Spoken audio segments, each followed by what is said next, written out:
Bonjour, je m'appelle Lionel Morel, je suis directeur adjoint scientifique à l'Institut des sciences humaines et sociales du CNRS. Je remercie beaucoup la MSH de Saclay de m'avoir invité à animer cette dernière table ronde de la matinée. Cette table ronde, finalement, va s'inscrire en droite ligne de la table ronde précédente, mais dans un registre assez différent. Elle s'appelle Défendre des principes. Donc on l'a vu, les chercheurs se posent la question du poids qu'ils peuvent avoir sur les décisions publiques, sur de la manière dont ils peuvent intervenir dans le débat public. Ici, le choix a été fait d'inviter des chercheurs qui sont intervenus dans des questions et même des polémiques, pourrait-on dire, hein, qui ont été nombreuses pendant cette période du confinement et de la crise sanitaire, et qui ont cherché à le faire à travers des interventions plus directes que celles qu'on a vues dans la table ronde précédente, notamment par voie de tribune, par voie de presse ou par d'autres moyens. Donc nous avons trois intervenants pour cette dernière table ronde. Donc tout d'abord Antonio Casilli, sociologue, professeur à Télécom Paris-Tech et chercheur à l'Institut interdisciplinaire de l'innovation. Euh, Antonio a co-signé une tribune dans Le Monde intitulée Stop Covid, un projet désastreux piloté par des apprentis sorciers. Donc une tribune qui intervenait juste avant un vote à l'Assemblée sur la question et qui tentait de convaincre les députés de s'opposer à la mise en œuvre de cette application. Nous aurions ensuite Stéphanie Lacour, directrice de recherche au CNRS, directrice adjointe de l'Institut des sciences du politique, vice-présidente adjointe pour la recherche en sciences humaines et sociales à l'Université Paris-Saclay. Donc là aussi sur le sujet des applications de traçage avec un mode d'intervention un petit peu différent, à savoir une signature collective hein, avec des spécialistes de cryptographie, de droit, de sécurité sur un site intitulé risque-traçage.fr. Donc un texte intitulé Le traçage anonyme dangereux d'oxymore, analyse de risque à destination des non-spécialistes, qui mettait en lumière à travers une série d'exemples, de cas d'usage, de scénarios, euh, des situations dans lesquelles voilà, cette idée d'anonymat pouvait être remise en question. Texte, je me rappelle qu'il avait beaucoup tourné à l'époque du confinement, qui a été beaucoup cité et beaucoup commenté. Et ensuite, nous changerons de registre sur une autre question dont on a aussi parlé dans la table ronde précédente, hein, à savoir la question des activités essentielles et de la manière dont cette crise nous a fait prendre conscience peut-être voilà, du rapport et de la comparaison entre l'utilité des activités. Nous aurons donc Jean-Yves Mollier, historien de l'édition, professeur émérite d'histoire contemporaine à l'université Paris-Saclay, Versailles-Saint-Quentin. Donc vous avez choisi d'intervenir sur un média qui est Livre Hebdo, hein, célèbre euh, journal professionnel à destination des professionnels du livre, sur la question de la librairie, un commerce vital, au moment où le confinement avait provoqué la fermeture de nombreuses activités. Vous êtes intervenu par une remise en perspective historique pour défendre l'idée que les librairies, au même titre que d'autres commerces, on va dire de bouche, devaient rester ouvertes pendant cette période du confinement. Alors nous sommes déjà avancés dans l'heure, donc je vous donne la parole pour 15 minutes de présentation et je veillerai à ce qu'on tienne le temps. Et on va peut-être commencer par Antonio Casilli, si c'est l'ordre alphabétique qui décide pour cette présentation. Merci Lionel, j'espère que vous m'entendez. Je vais donc chercher à aborder la thématique donc de cette tribune d'une manière un peu particulière. D'abord en précisant que cette tribune s'inscrivait dans un effort qui était sur plusieurs médias de porter un regard différent, attentif comme d'autres collègues, aux questions des inégalités sociales et des libertés publiques à l'heure du Covid. Je vais donc partager avec vous quelques slides qui vont peut-être, hélas non, je ne peux pas parce que l'animateur a désactivé donc je ne vais rien partager avec vous. Mais donc, tout simplement pour vous dire que pendant la même période du confinement, je me suis retrouvé en effet à intervenir dans la presse assez souvent, trop souvent pour mes goûts décidément. Je crois avoir collectionné 25 interventions dans plusieurs médias anglais, français, évidemment, suisse, italien, etc. Je ne dis pas pour vanter mon tableau de chasse, mais pour vous donner l'idée du fait que c'est un effort beaucoup plus vaste que cette tribune, laquelle a été publiée ensuite dans Le Monde, co-signée par moi-même, un sociologue, donc après évidemment un avocat, Jean-Baptiste Souffron, et aussi un informaticien. Un informaticien au fait belge mais résident en Suisse, Paul-Olivier Dehaye, qui est en réalité est la personne derrière les révélations de Cambridge Analytica. Alors là, on me dit que je peux partager, donc je vais en effet essayer de partager mes slides avec vous. Je vous disais donc dans cette tribune, il était voilà. J'espère que là vous voyez. Donc voilà, il était question donc de certains certaines critiques portées contre l'application Stop Covid. En particulier, on soulignait la proximité avec certains intérêts industriels, pas seulement en France. Ça, c'est une caractéristique au fait de toutes les applications de traçage de proximité ou traçage des contacts automatiques. En Italie, c'était par exemple les banques et le secteur automobile qui avaient des intérêts et des proximités un peu forte avec le stop Covid de là-bas. Évidemment, partout dans le monde, il y avait les géants Apple et Google qui se sont proposés en tant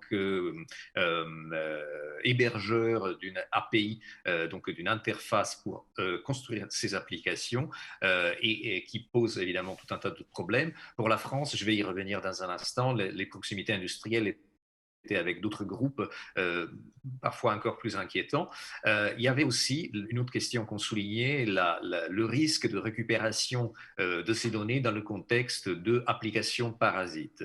On n'était pas les seuls à souligner ça, donc d'autres chercheurs, collègues, autant en droit, et vous allez en avoir bientôt une présentation par mes collègues, qu'en informatique avaient souligné la possibilité que ces données soient destinées à une autre utilisation ensuite, et donc on soulignait la faiblesse fondamentale foncière de ce projet.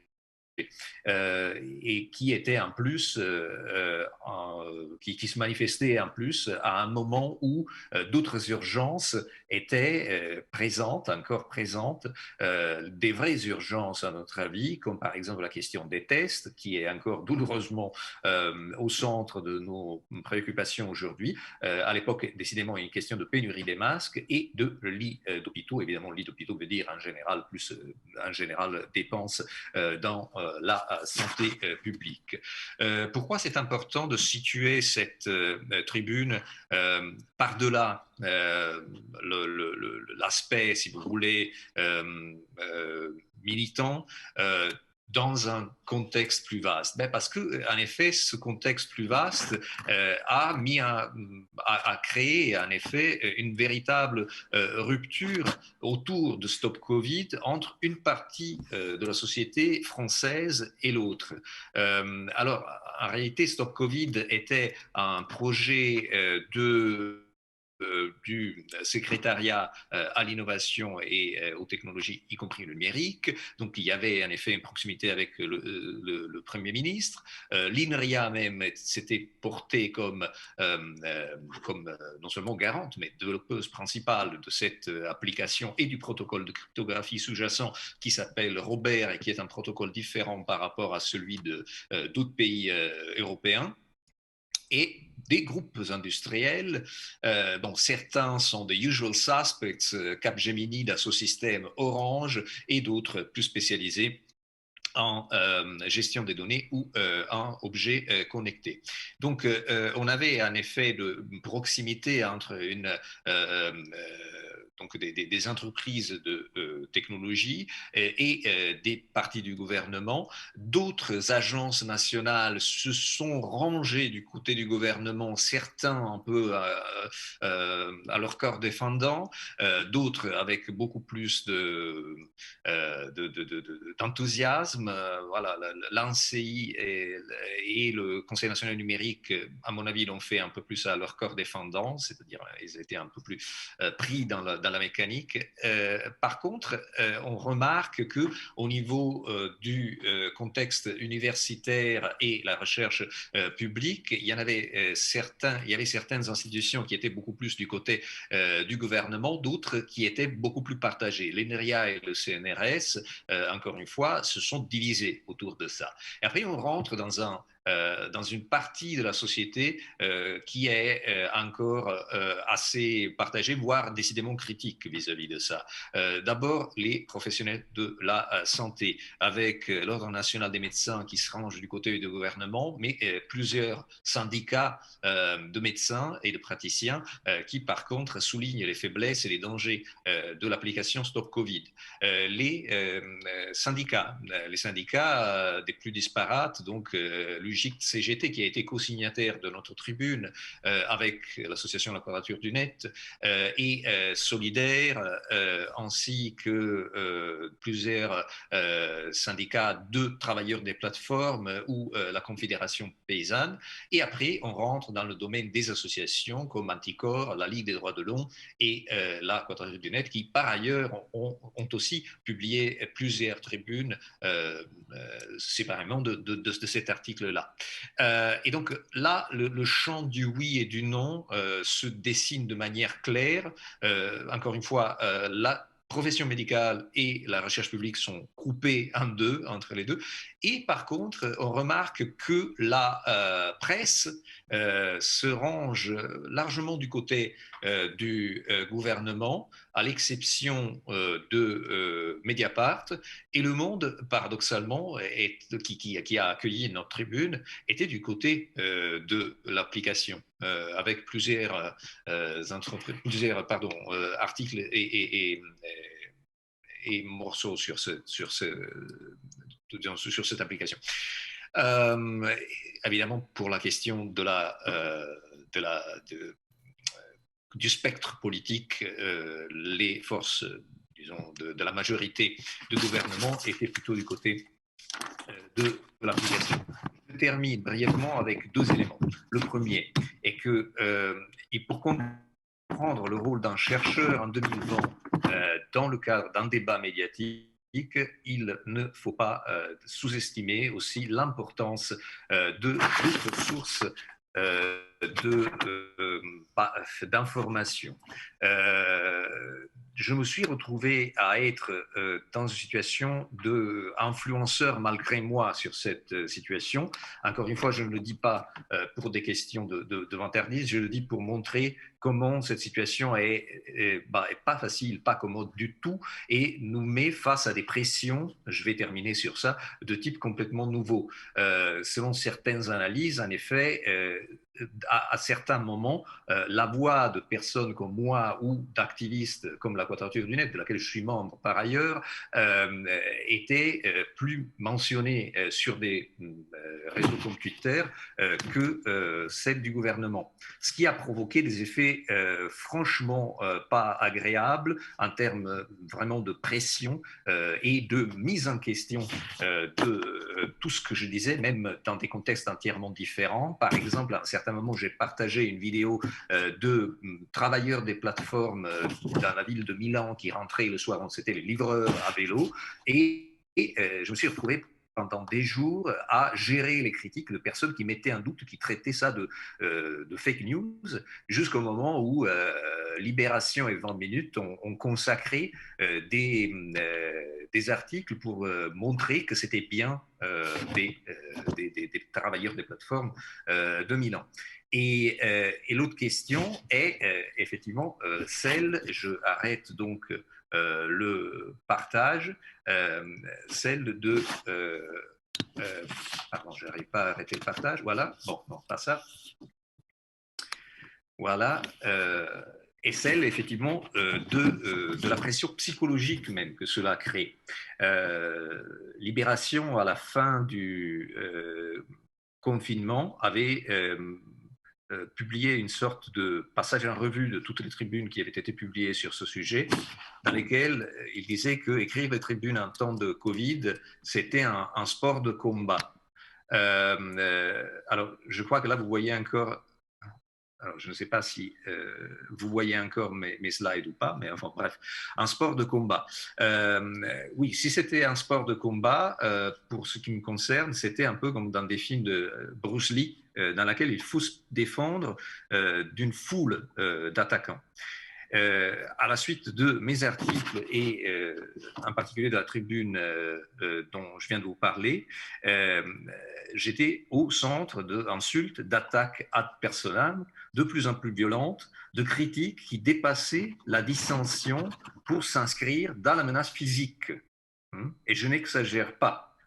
J'ai en effet reçu des dizaines de tweets d'attaques critiques véhéments, ainsi que plusieurs menaces de mort ou souhaits de mort. Et la situation ne s'est pas améliorée lorsque le ministre Cédric O a déclaré dans une tribune que ceux qui s'opposent et critiquent l'application Stop Covid auront des morts, je cite, des morts supplémentaires sur la conscience, ou qu'un député de la majorité, Éric Bothorel, a déclaré que la dissidence politique contre l'application gouvernementale équivaut à un crime contre l'humanité. Rien que ça.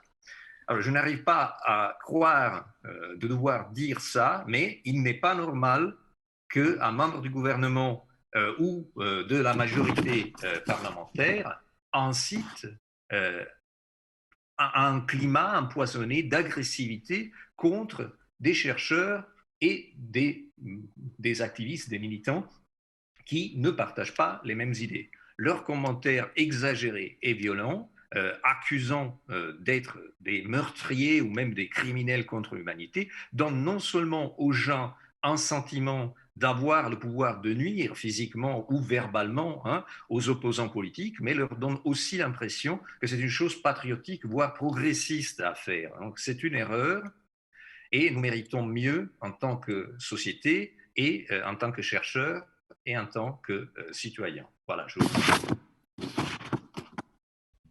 Merci Antonio d'avoir tenu le temps et puis pour ce témoignage édifiant. On va passer à celui de Stéphanie Lacour dans un registre voilà, un petit peu différent, mais qui, à mon avis, va faire aussi ressortir des questions similaires.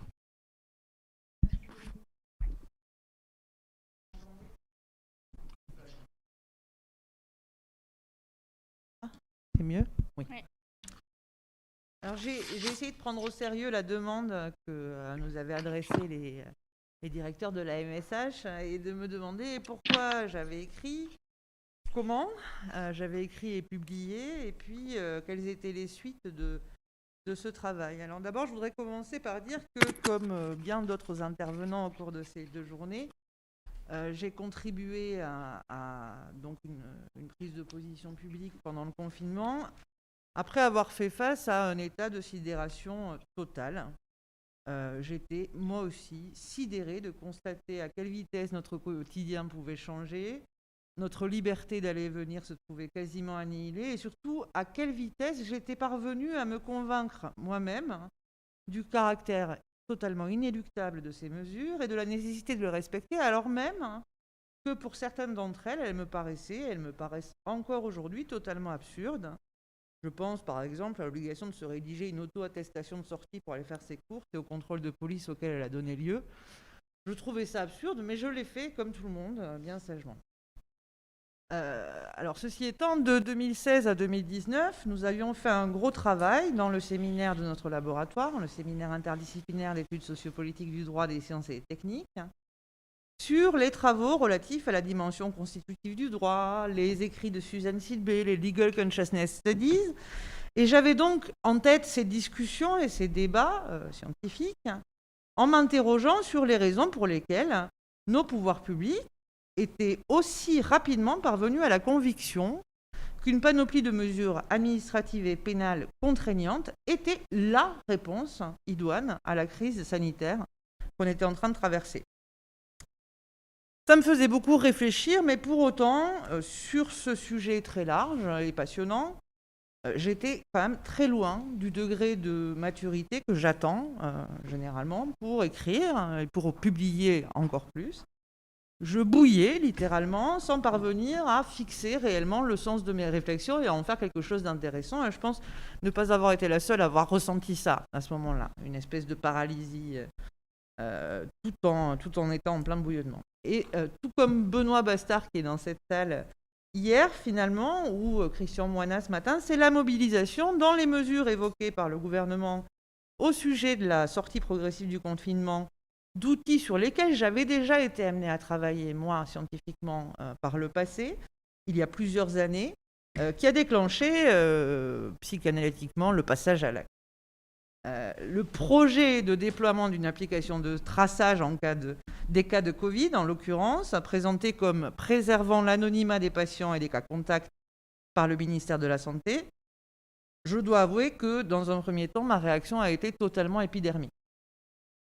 À ce moment de colère a succédé assez rapidement un moment de doute intense, on n'est pas chercheur pour rien, à me dire, mais j'ai beaucoup travaillé au milieu des années 2000 sur les données à caractère personnel, les données de santé en particulier, le dossier médical personnel, toutes ces choses qu'on était en train de mettre en place.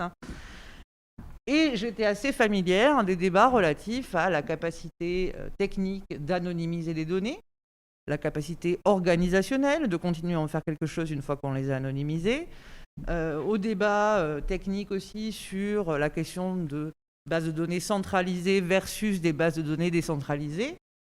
Et je me suis dit, mais peut-être que j'ai raté quelque chose en travaillant un peu moins sur ces thématiques. Peut-être que j'ai raté une révolution technologique, organisationnelle, qui aurait pu rendre toutes mes connaissances totalement caduques et par la même occasion rendu possible le fait de pouvoir tracer des personnes identifiées comme malades sans manipuler à cette fin des données sensibles et personnelles. Bon. Donc j'ai cherché une réponse à la question de savoir si j'étais vraiment hors de date concernant mes connaissances. Dans la littérature socio-juridique, je n'ai pas trouvé grand-chose qui me dise que j'étais passé à côté de quelque chose d'énorme. Donc j'ai pris mon téléphone et j'ai appelé les spécialistes de sécurité informatique, de crypto, avec lesquels j'avais travaillé par le passé pour leur demander si techniquement une révolution était intervenue que j'aurais ratée. Et là, je n'ai pas été déçue parce que ces collègues, chercheurs INRIA pour la plupart, étaient à ce moment-là précis, plongés dans des affres de perplexité, pas tant quant aux modalités techniques de l'application qui était proposée, mais quant à leur positionnement institutionnel au sein d'un organisme de recherche qui se présentait comme le porteur de l'application qui allait être déployée sur le territoire national, alors même que défendaient scientifiquement des positions consistant à dire on n'a peut-être pas réfléchi suffisamment aux risques qui étaient associés à un tel objet. Donc, eux avaient des grandes questions, y compris des questions très concrètes de droit du travail, concernant leur capacité à s'exprimer en sens contraire de ce que faisait leur direction. Et moi, j'avais des questions relatives à la technique qui allait être mise en place pour déployer cette application. Je voulais ouvrir la boîte noire et savoir exactement ce qui se passait dans ce protocole Robert. On a décidé ensemble de se plonger plus profondément dans le sujet, et assez rapidement, l'idée de publier une prise de position est apparue, d'autant que le débat était prévu à l'Assemblée nationale et au Sénat Débat et vote largement inutiles par ailleurs, puisque le déploiement de Stop Covid a été adopté par décret. Hein. On a eu un débat et un vote à l'Assemblée nationale et au Sénat sur le principe. Mais l'application a été lancée par des mesures réglementaires. Comment écrire et comment publier? C'était la question suivante. Les raisons et les conditions qui ont mené à la rédaction du papier expliquent en grande partie la forme qu'il a prise au final et la forme de sa publication. Nous souhaitions comprendre, les uns et les autres, venant de disciplines différentes, un objet technologique encore en cours de conception, éviter d'écrire des contre-vérités. Nous souhaitions éclairer, dans la mesure du possible, des élus qui devaient participer au débat parlementaire, mais aussi nos concitoyens, qui, selon toute vraisemblance, parce qu'on n'est quand même pas dans un système totalitaire encore en France, n'allait pas être dans l'obligation de télécharger cette application, mais allait être placé face au choix de le faire ou pas. Et nous voulions faire ça ensemble, parce que c'est la manière dont nous travaillons, et aussi garder le contrôle sur le ton, la longueur de notre papier, son style, et enfin la date de sa publication. Ça a été mentionné hier. On n'avait pas spécialement envie de se mettre dans le rôle d'attente d'une revue, quelle qu'elle soit, ou d'un journal, même en ligne, et d'attendre que le papier puisse passer, parce qu'on voulait que ça passe avant ce vote. Et enfin, surtout, peut-être, nous avions conscience de nous attaquer de manière frontale au cœur même du projet de Stop Covid, en démontrant que, quelles que soient les modalités techniques sur lesquelles portait le débat, c'était, faut-il le protocole Robert centralisé, qui va laisser potentiellement les données à la disposition des pouvoirs publics, ou un protocole décentralisé, et c'est vers ça que l'Allemagne a finalement tranché, potentiellement géré par Apple et Google, mais qui ne présente pas ce même degré de risque d'atteinte au contenu des données à caractère personnel. Et nous, on expliquait que, quelles que soient les modalités techniques, le principe même d'une application de traçabilité présentait des risques importants pour les libertés individuelles et les libertés collectives, et que dans la mesure où ces risques existaient, ils devaient être pris en considération pour discuter démocratiquement de l'intérêt de déployer cette application.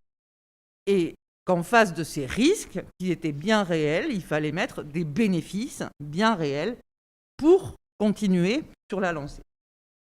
Alors, on a fait le choix d'une publication en ligne. Alors, je vous avoue que j'aurais été toute seule ou j'aurais fait ça avec mes camarades habituels de l'Institut des sciences sociales du politique. Je n'aurais pas fait ça parce que je ne sais pas créer toute seule avec mes petites mains un site en ligne dont je maîtrise totalement le codage pour déposer un article dans des conditions de sécurité satisfaisantes. Mais là, il se trouve que je travaille avec des informaticiens et ça présente un certain nombre d'avantages. On a créé une page dédiée que nous avons ensuite relayée par tous les moyens auxquels nous avons pensé, en direction des organes de presse écrite, audiovisuelle. En gros, on a envoyé un mail à tous les journalistes dont on pouvait trouver l'adresse, journalistes, presse, radio, télé, voilà, et à l'ensemble des parlementaires français à qui on a écrit. Leurs adresses sont disponibles sur le site du Sénat à l'Assemblée nationale. On a pris nos petits doigts et on a fait le travail. Les suites de cette publication, alors autant le dire tout de suite, ça n'a eu aucun effet sur les intentions du gouvernement, ni même sur l'équilibre des forces dans les assemblées parlementaires au moment du vote de principe, qui a eu lieu à la fin du mois de mai.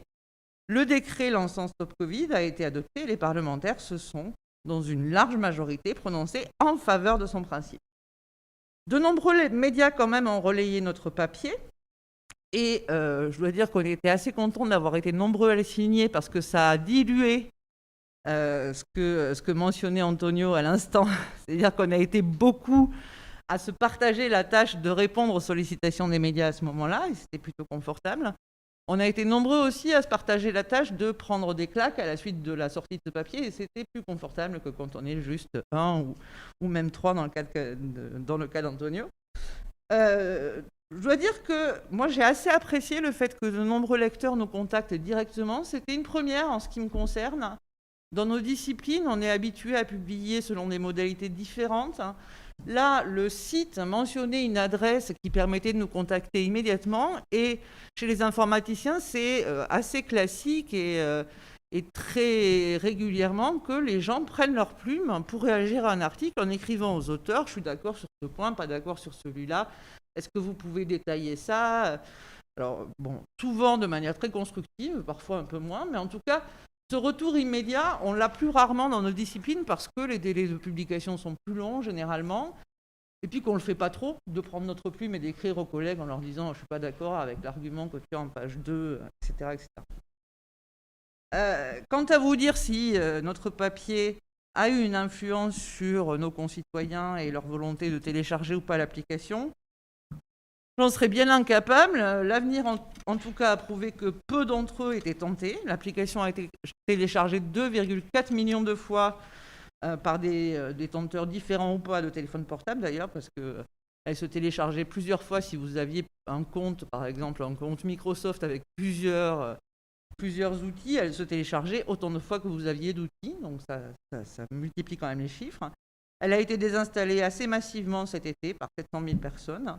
Elle n'a délivré en tout et pour tout que 200 notifications de contact.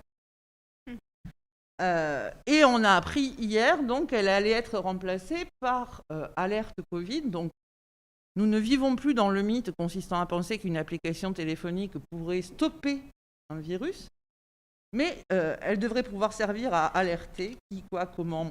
Difficile à savoir, on n'a pas encore les détails techniques de cette nouvelle application. En écoutant Benoît, hier après-midi, Benoît Bastard, je me suis fait la remarque qu'il rappelait que les crises étaient parfois l'occasion, ou pouvaient être analysées en tout cas, comme l'occasion pour certains acteurs de faire entendre d'une manière différente ou plus forte leur voix, leurs intérêts. Il a parlé de la tuberculose, par exemple, qui avait été une opportunité, ou du moins qui peut être analysée a posteriori comme l'occasion au cours de laquelle les hygiénistes ont développé toute une série de pratiques pour discipliner les corps. Est-ce que les technologies de traçage vont sortir grandes gagnantes du Covid ?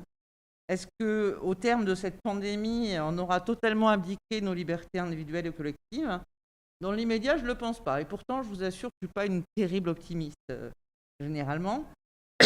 Ceci étant, il est déjà possible de dire que certains acteurs, en l'occurrence certains entrepreneurs du secteur des applications mobiles, auront, quant à eux, pu construire une part non nulle de leur chiffre d'affaires sur le déploiement de cette solution technologique. Jusqu'à présent, Stop Covid, ça coûtait aux contribuables français 100 000 € par mois, pour 200 notifications en tout et pour tout, depuis le mois de juin, je rappelle. Alerte Covid va nous faire passer à 200 000 € par mois, une paille dans le budget de l'État, comme le rappelle Cédric O ou le ministre de la Santé Olivier Véran. Ça a donc eu des effets positifs, n'en doutons pas, pour le portefeuille de certains.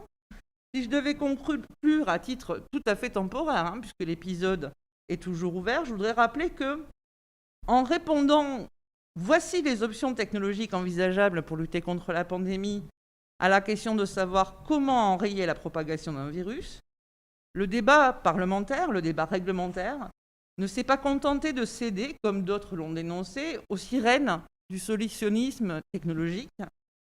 Ce débat a été, de fait, contraint dans les limites de ce que la technique rend possible.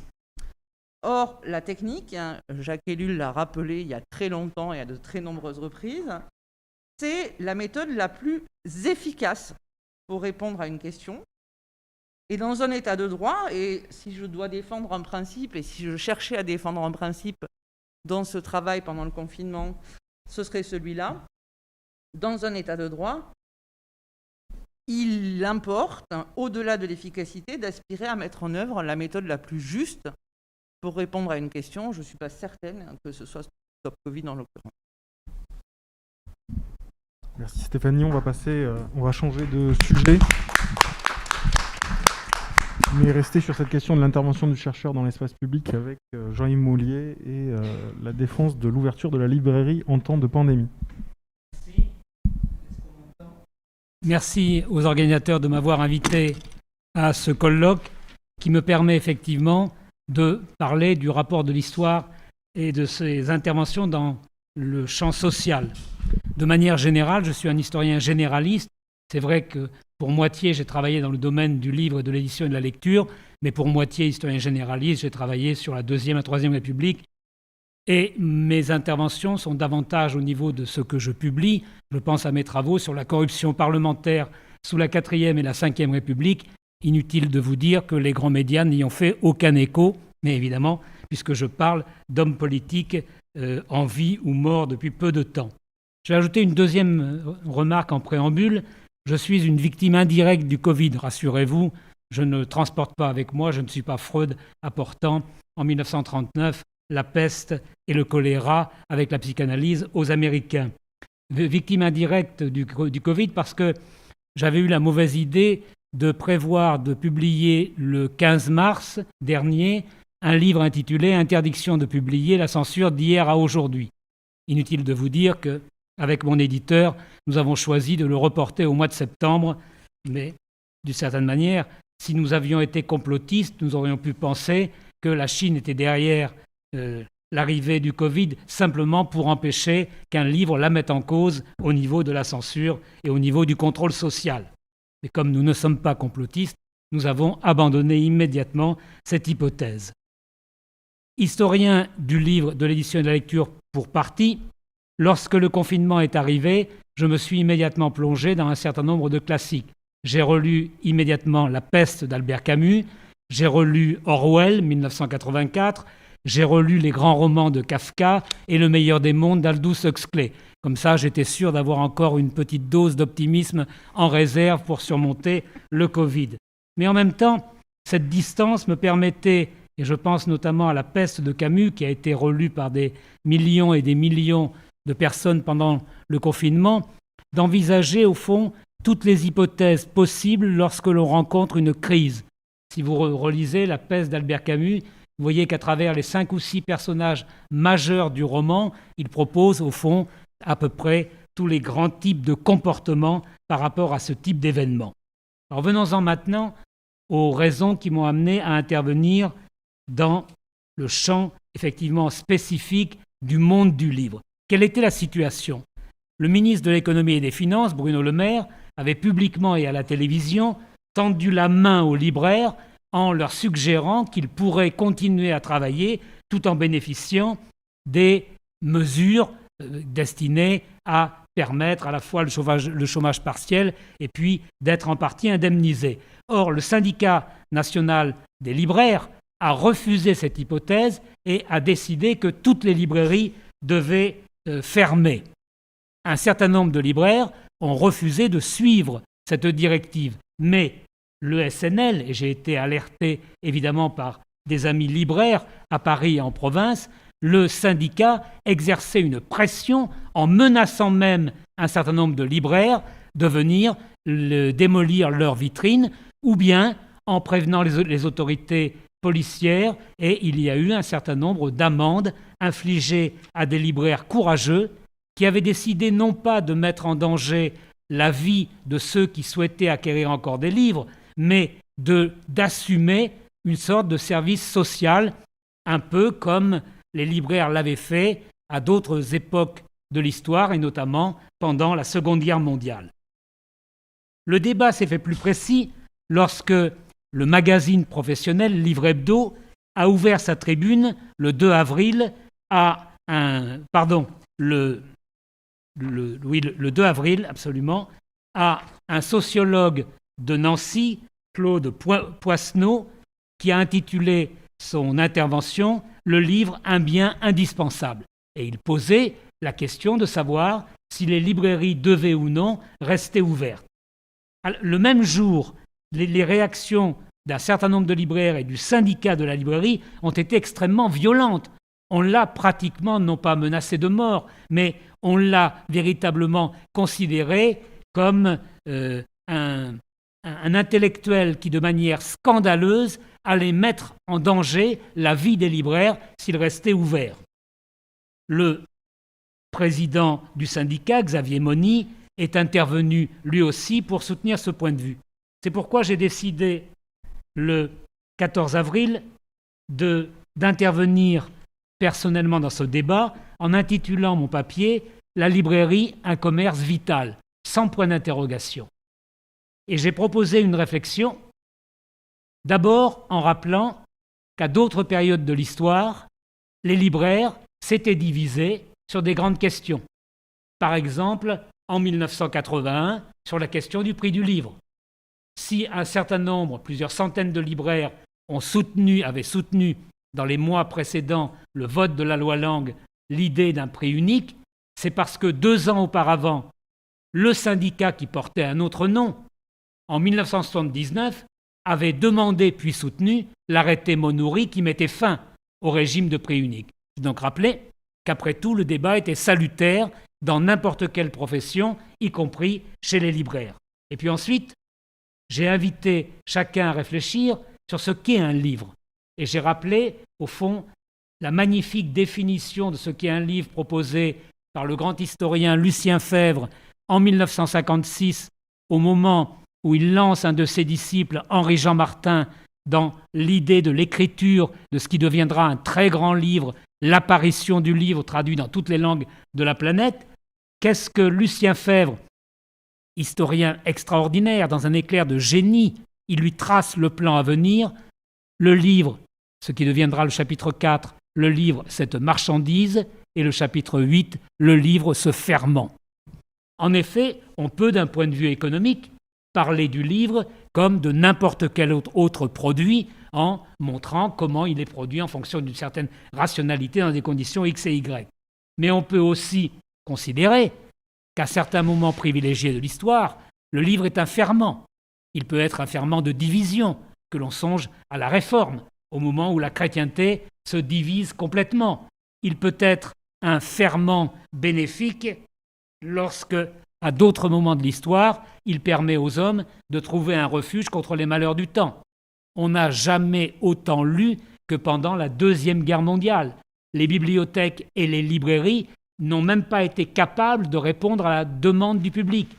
En 1945, à la Libération, il n'y a plus un livre dans les librairies. Tous les stocks ont été vendus. C'est bien la preuve que le livre, mais ça se comprend bien dans des conditions évidemment de la guerre, de l'occupation, du couvre-feu, le livre a été un véritable refuge. C'est cela que j'ai rappelé dans cet article, ce blog, qui a fait du bruit. Mais en dehors d'un dirigeant syndical qui a répondu sans oser s'attaquer à moi, je n'ai reçu aucun message négatif, je n'ai reçu que des messages de soutien, en tout cas sur mon mail personnel. Mais cet article a provoqué un certain nombre de discussions. Les libraires qui avaient continué à exercer ce travail civique pendant le confinement se sont trouvés confortés. Et donc, très vite, des dizaines et des dizaines de librairies ont compris qu'elles allaient être finalement autorisées de facto plutôt que de jure à ouvrir. Et en Bretagne, dans le sud-ouest, dans le sud-est, à Paris, les libraires, beaucoup de libraires, ont proposé de multiples services. Par exemple, recevoir par téléphone les commandes et livrer à domicile, ou bien ouvrir quelques heures en veillant à ce qu'il y ait peu de monde dans la librairie. Enfin, ils ont, de manière très inventive, trouvé un certain nombre de formules. Je vais soulever un problème qui n'a pas été soulevé jusqu'à maintenant, me semble-t-il. En tant que chercheur, je me suis interrogé parce que j'ai reçu un coup de téléphone de l'ancienne ministre de la Culture pour me féliciter. Alors évidemment, mon ego pouvait se trouver flatté, mais en général, c'est plutôt ma conscience critique de citoyen qui se met à la lumière rouge et qui se dit « si on te félicite, c'est que peut-être tu as commis une erreur ». Donc je me suis interrogé, d'autant plus qu'on m'a fait savoir que la conseillère culture du président de la République avait accueilli très favorablement mon papier. On essayait de me dire que, bien sûr, Emmanuel Macron, qui n'avait rien d'autre à faire, avait immédiatement pris le temps de le lire, ce à quoi je ne crois absolument pas. Et donc je me suis interrogé davantage sur la responsabilité du chercheur. Je n'ai rien à, après avoir relu plus d'une fois cet article, je n'ai rien à retrancher. Donc, je considère que j'ai eu raison d'intervenir dans le débat public de la manière dont je l'ai fait. Et d'une certaine manière, et j'arrive vers ma conclusion, le syndicat national de la librairie vient de me donner raison, puisque dans un communiqué du 7 octobre, il a prévenu tous les libraires que les librairies n'étaient pas concernées par les nouvelles mesures sanitaires. Donc cette fois-ci, l'expérience aidant, mais entre-temps, ils ont changé, leur président est devenu une présidente. Alors, j'ai envie d'y voir un signe très positif, le fait qu'une femme, sans doute plus intelligente ou en tout cas plus pondérée qu'un homme, considère qu'effectivement, les librairies doivent continuer à tourner. Mais vous le voyez, c'est là-dessus que je veux terminer. Au fond, si nous sommes habitués, vous l'avez montré dans votre diversité, économistes, sociologues, gestionnaires, littéraires, etc., historiens, à intervenir dans le champ social à certains moments, en publiant des articles dans tel et tel média. Moi-même, j'ai écrit dans Marianne et puis dans d'autres médias à la suite de cet article. Nous ne pouvons pas ignorer notre responsabilité et les conséquences. Notre intervention peut être utilisée et donc d'une certaine manière instrumentalisée, à notre corps défendant le plus souvent. Mais nous ne pouvons pas laisser cette question en considérant qu'elle ne nous concernerait pas et qu'après tout, ça n'est qu'une conséquence indirecte. Nous devons la prendre en compte avant d'intervenir et naturellement, nous devons continuer et persister si nous considérons que notre intervention était utile. C'est le sens de ce que j'ai fait en essayant de rappeler aux libraires et plus généralement à l'opinion publique que le livre est un produit indispensable. Et encore plus, je dirais aujourd'hui, dans un monde où les fake news circulent en permanence et où le citoyen ordinaire possède peu de moyens pour se repérer dans ce monde de la désinformation organisée. Il faut relire 1984. La bibliothèque de la Pléiade, ça coûte un peu cher, mais c'est un beau livre, vient de mettre en vente le 8 octobre la plus grande partie des œuvres d'Orwell. C'est une bonne occasion, je n'y ai aucun intérêt financier, rassurez-vous, c'est une bonne occasion de relire ce livre qui pose toute une série de problèmes, comme de relire Ray Bradbury ou de relire Aldous Huxley. Tous ces auteurs nous invitent effectivement à une méditation. Qu'est-ce que c'est que le livre ? Oui, la librairie est un commerce vital. Et je voudrais terminer par une autre mise en garde que j'avais adressée aux libraires. Je leur expliquais, vous ne vous rendez pas compte que vous ne représentez plus que 18,5% de la vente directe des livres en France. Je parle des livres neufs. 18,5%. Pour les librairies indépendantes, qu'elles soient petites, moyennes ou grosses. Le reste, c'est l'ensemble des moyens, des hypermarchés, des grandes surfaces, culturelles ou non. Or, pendant le confinement, toutes les grandes surfaces étaient autorisées à fonctionner. Heureusement pour nous, sinon nous aurions été privés de moyens de nous nourrir. Mais il n'y avait pas que de la nourriture matérielle. On trouvait évidemment chez Carrefour, Auchan ou chez Leclerc de la nourriture spirituelle. On trouvait évidemment des livres, on trouvait des CD, on trouvait toute une série d'objets. Et puis sur Internet, on pouvait évidemment commander.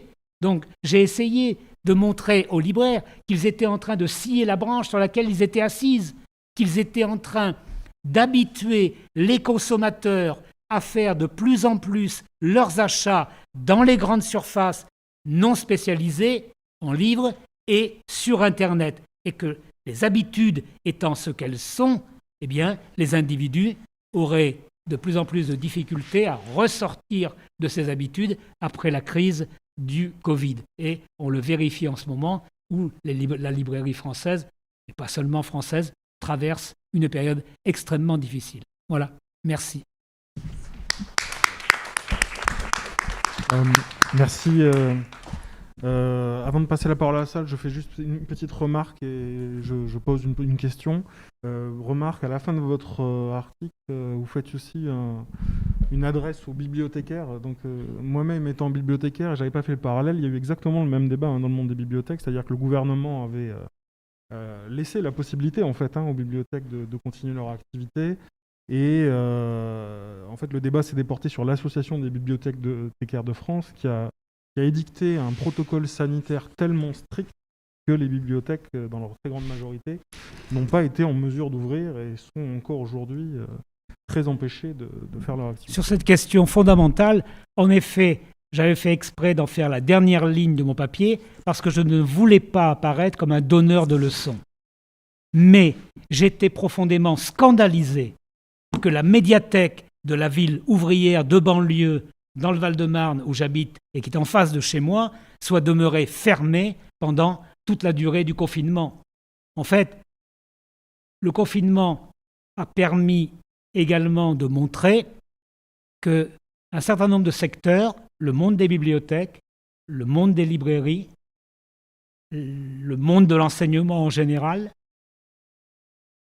ne s'étaient pas véritablement pressés de se poser la question civique de savoir s'ils devaient demeurer au service de la communauté. On peut évidemment considérer que la santé était fondamentale et qu'elle était en première ligne, mais la santé du corps est-elle séparable de la santé de l'esprit ? Il a fallu, pour la petite enfance, que la quasi-totalité des pédiatres publient un communiqué pour dire qu'il était urgent de remettre les petits-enfants de 3, 4, 5 et 5 ans à l'école maternelle, que c'était un besoin vital. La société semblait l'avoir complètement oublié. Si j'ai dit que je ne voulais pas apparaître de leçon, c'est aussi le fait que professeur émérite, ça signifie que j'ai un certain âge et que donc je ne voulais pas non plus, n'étant plus en activité, de donner plutôt l'impression de vouloir en effet donner des leçons. Mais ce sont des questions qu'on ne peut pas ne pas se poser. Parce que si, comme l'un des intervenants précédents l'a dit, nous sommes à la veille de nouvelles pandémies, alors ces questions se reposeront. Alors on va peut-être donner la parole à la salle pour des questions, si vous en avez. Oui.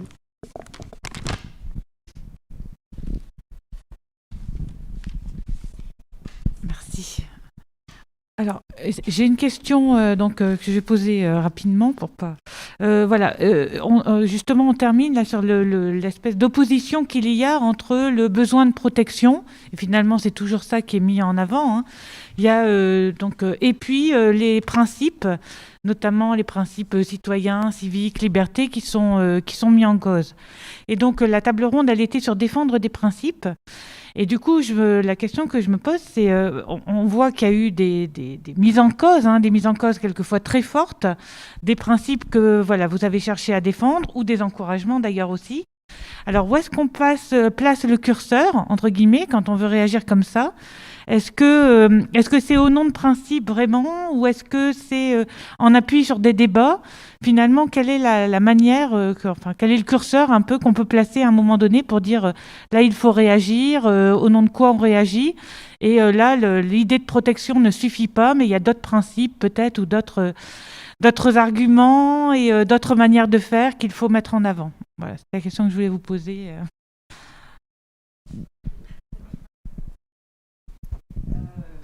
C'est une question pas évidente parce qu'assez large. Mais si je devais tenter une réponse, en tant que juriste, je pense pas que, en toute hypothèse, une solution puisse faire l'impasse d'un équilibrage. Donc on aura des mesures de protection, mais ces mesures vont nécessairement, comme tous les choix qu'on fait en termes de politique publique, porter atteinte à d'autres principes, d'autres libertés, d'autres droits, d'autres intérêts. Et c'est dans l'équilibrage de cette atteinte vis-à-vis des objectifs qui sont poursuivis, en l'occurrence la préservation de la santé publique, qui est quand même un objectif extrêmement positif, admettons-le, qu'on va pouvoir mesurer la désirabilité et puis l'intérêt d'adopter une politique quelle qu'elle soit. En l'occurrence, ce qu'on trouvait choquant avec mes collègues informaticiens dans la manière dont a été positionné le débat sur Stop Covid, ça n'est pas tant que cette application puisse engendrer des risques. C'est un constat qui est valable pour de très nombreux outils techniques ou même purement organisationnels ou politiques extra-techniques. C'est le fait que ces outils soient volontairement niés, passés sous silence. C'est tout ce discours autour de l'application de traçage anonyme qui nous a franchement excédés. L'idée n'était pas tant de dire ne téléchargez pas Stop Covid, encore que ne téléchargez pas Stop Covid, mais plutôt mesurez bien en faisant ce geste ce que vous avez à perdre versus l'ambiguïté encore persistante aujourd'hui quant à ce que vous avez à gagner. C'est-à-dire que là, on équilibrait un peu une mesure qui promettait de manière très très floue tout de même d'avoir un impact sur la préservation de la santé publique, avec des risques qui étaient niés, mais dont nous étions capables de démontrer qu'ils étaient pour autant très concrets, bien réels, et qui ne nécessitaient pas de monter une usine à gaz avec des espions russes ou chinois pour avoir une atteinte très concrète à nos libertés individuelles et collectives. Après, chacun va peser, dans le cas là où l'application est disponible et c'est aux citoyens de se faire son opinion, chacun va peser le pour et le contre. Simplement, il faut être suffisamment informé de tous les éléments qu'on pose sur les plateaux de la balance. Donc moi, ça ne me choque pas que des principes puissent être atteints. Je pense que dans certains cas, on peut porter atteinte à mes libertés, à ma liberté d'aller et venir, à ma liberté de m'exprimer. Néanmoins, il faut que ce soit pour de très bonnes raisons et que ces raisons soient évaluables, mesurables. Alors pour moi, la réponse est un peu comparable, mais je préfère faire un détour par la Grèce antique et citer l'admirable Antigone de Sophocle, parce que tout est dit. Il est des lois non écrites supérieures aux lois écrites. Qu'est-ce qui pousse Antigone à vouloir mettre un peu de poussière, un peu de terre sur le corps d'un de ses frères qui s'est battu avec l'autre frère? Rien, puisqu'elle va tout perdre. Elle ne pourra pas se marier, elle sera condamnée à mort. Qu'est-ce qui la pousse? Une force en elle. Est-ce que c'est ce que Kant, 2000 ans plus tard, appelait la loi morale en lui? Vous lui donnerez le nom que vous voulez, en fonction de vos croyances. Mais c'est, à certains moments, lorsque les circonstances l'exigent, l'idée que, quelles que soient les conséquences personnelles et les risques que l'on peut encourir, il faut parler si on pense qu'on a quelque chose d'important à faire passer. Tout le reste devient secondaire, y compris les possibilités de manipulation, de récupération ou d'instrumentalisation. Mais les risques sont réels. Cela dit, aucun de nous, fort heureusement, n'a subi ce que subit encore Salman Rushdie, victime d'une fatwa qui, depuis 1989, le condamne à vivre dans la nuit permanente avec des officiers de sécurité. Vous imaginez la vie pour avoir tout simplement écrit un roman. Antonio, est-ce que tu veux réagir aussi Donc, il fallait que je réactive mon micro. Disons que j'abonde dans le sens de Stéphanie Lecourt, ce que vient de dire. Il y a peut-être un autre élément, il y a aussi les principes, si l'on veut, sociaux et économiques à défendre. La liberté de circulation ou la liberté du tracement constitue évidemment un enjeu important. Il ne faut pas non plus oublier que dans nos prises de position, il y avait aussi l'envie de souligner qu'une application comme Stop Covid représente une tentative de remplacer du travail humain qualifié celui des contact tracers, c'est-à-dire des traceurs de contacts qui sont des professionnels qui existent depuis plusieurs décennies et qui sont déployés